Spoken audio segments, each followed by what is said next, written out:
watching IGN at San Diego Comic-Con. Dragon Age: The Veilguard is the huge new action RPG heading your way soon, and I cannot wait for it.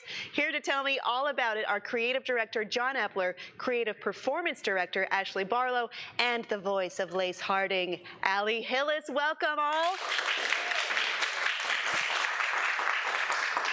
We love Dragon Age here. I am very excited for this. Ashley, you're the Creative Performance Director of the Veilguard. Can you tell us a bit about what that means?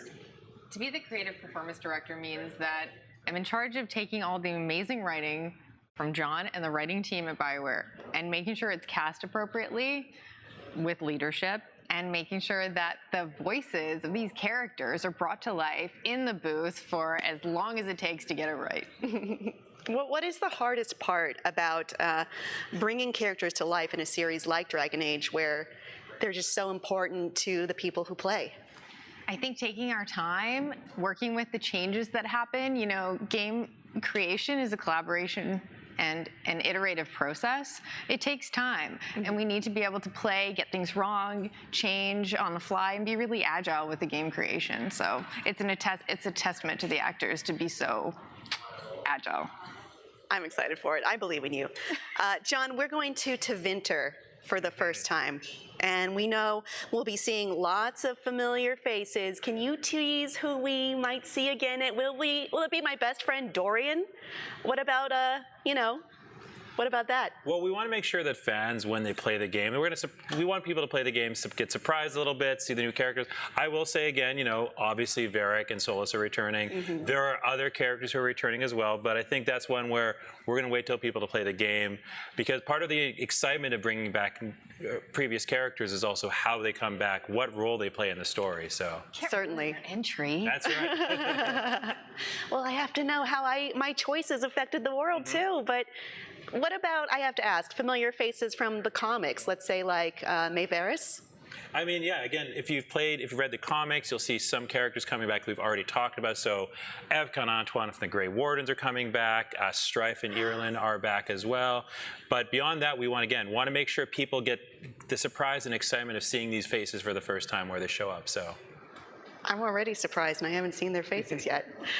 Ali, the Inquisitor, famously could get pretty flirty with Harding, but Harding was never an official romance option. So how excited were you to find out she's romanceable this time around? I was so excited to be back in the game. I had no idea that she was coming back, but the fan response was so incredible and so warm. When I went out there in the world to conventions, people were asking all the time, do you have a photo to sign for Scout Harding? I didn't realize she had made such an impact. Apparently her flirt worked. Oh, it did. I mean, people were upset that they could not romance Harding, and now it's possible. And I mean, she's the first dwarf we can fully romance, right? That's right, yeah. Yeah, this is all new. This is also new for us. But obviously, you already discussed Varric and Solas are back, because I don't know how this would work without them. John and Ashley, what was it that made you decide Scout Harding, or no longer Scout, would be another character to bring back in a big way? I mean, honestly, a lot of it came down to fan reaction. So when we released Dragon Age Inquisition, obviously people loved her, people engaged with her, they did the light romance, but for us it's always a matter of what role are these characters going to play in the story, and we wanted to make sure we had some character who could provide a connection between the events of Inquisition and the events of the Veilguard. So Scout Harding felt like a natural, someone who had not been a major character to the same degree as someone like Varric or Solas, but someone who we wanted to explore more of their story. So yeah, Harding really brings like this veteran energy to the ensemble of the new companions, like this grounding voice of seeing something, over the course of time, and like a big weight to the team. That's going to be a lot to carry, but I believe you can do it. It does seem like, I'm going to talk a little bit about romance, because I can't not. It seems like everybody has already sort of decided who they might want to romance based on a teaser we've seen or two. What's it like to see the fan reaction? Some may say thirst to the companions we'll meet in the Veilguard. I think it's surprising in some cases. I mean, I'd say surprising. Obviously, our fans are always so passionate and excited about romance and characters, but just seeing, for example, how many people were very excited to see Emmrich show up and have already declared their intention to romance him. But I think what's interesting is people have already decided, but once they get to know these characters, maybe that'll change. I thought I knew who I was going to romance when I did my playthrough. It changed over the course of the game. So Who is it now? right now, probably Lucanus. So You and I yeah, are going after the same type That's of right. person. They're all lovable. Attractive.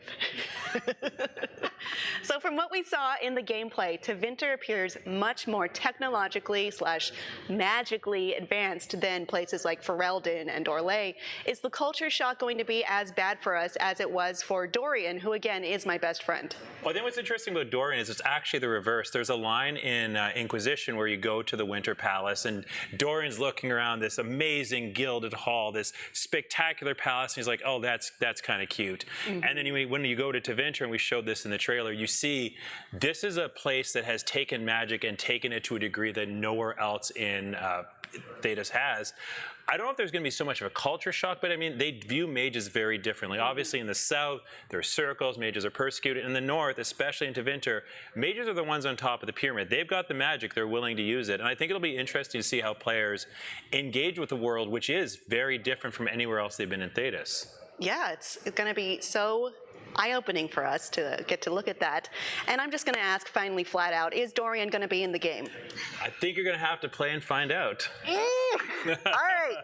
I have tried thrice, but that is all we've got. I'm still not sure if Dorian is in the game, but it's all good. I'm still loving everything we do know about the Veilguard. For all of you at home, keep your eyes peeled for Veil Jumpers and stay tuned for even more Comic-Con here at IGN.